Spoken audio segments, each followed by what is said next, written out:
Assalamualaikum warahmatullahi wabarakatuh. Sahabat tobat dimanapun sahabat berada, mudah-mudahan kita sehat selalu dan dalam lindungan Allah Subhanahu wa Ta'ala. Kisah pada hari ini dan pada kali ini kita akan bahas tentang Paus Yohanes II atau yang akrab dipanggil Sri Paus.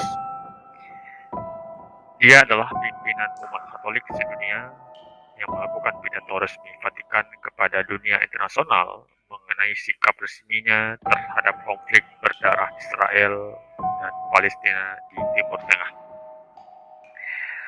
Konflik tersebut yang kembali memanas belakangan ini, namun apa yang kemudian dikatakannya di depan ribuan umat Katolik itu ternyata benar-benar merupakan peristiwa yang sangat mengejutkan.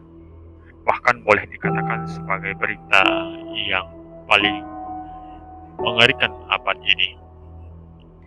Baik, sebelum kita lanjutkan kisahnya, yuk subscribe channel ini biar tidak ketinggalan kisah para pencari Allah lainnya.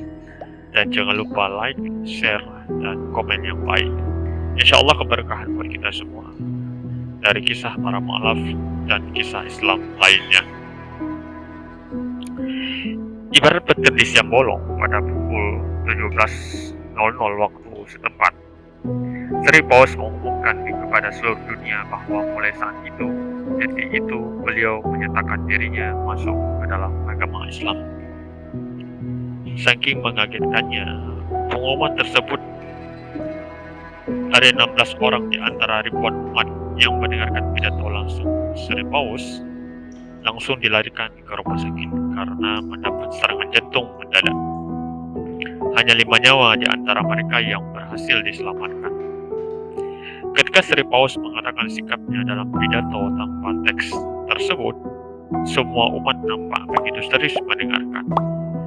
Beberapa pimpinan Vatikan nampak seperti tidak terlalu kaget.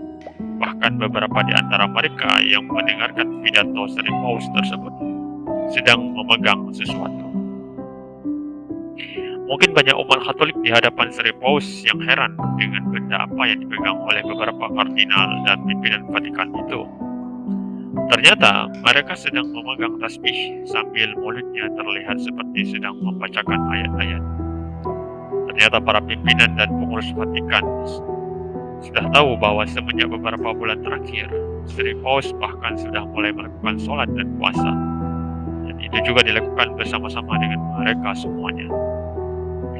Dan selengkapnya pidato Sri Paus tersebut yang setelah jadi mu'alaf, namanya telah berubah menjadi Ahmad Sri Paus. Supaya umatnya tidak terlalu kaget, maka Ahmad Sri Paus tidak mengucapkan salam sebelum memulai pidatonya. Apa katanya? Yang terhormat umatku yang berada dalam kisah kasih Tuhan.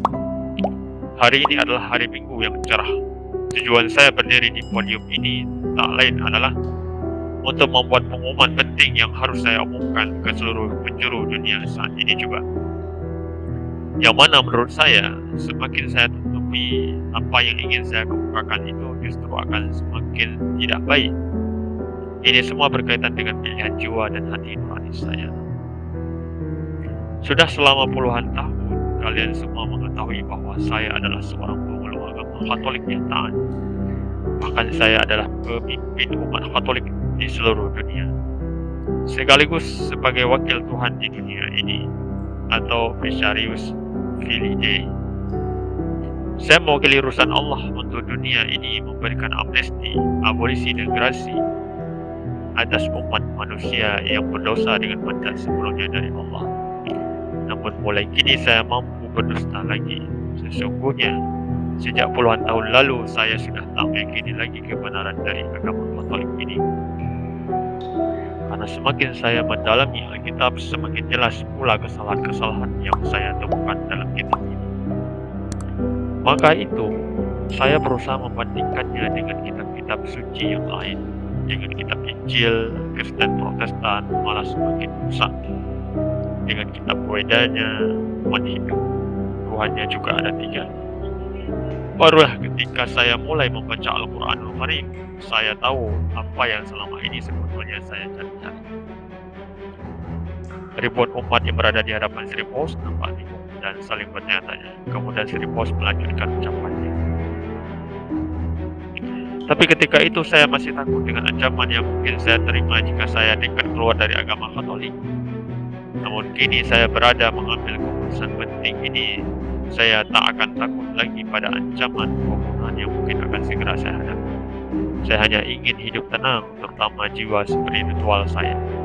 Saya sangat berharap agar umat agama Kristen apapun itu tak akan membunuh saya hanya karena pilihan hidup pribadi saya. Ini saya sudah tua, sudah usur, bahkan tubuh saya pun sudah bongkok.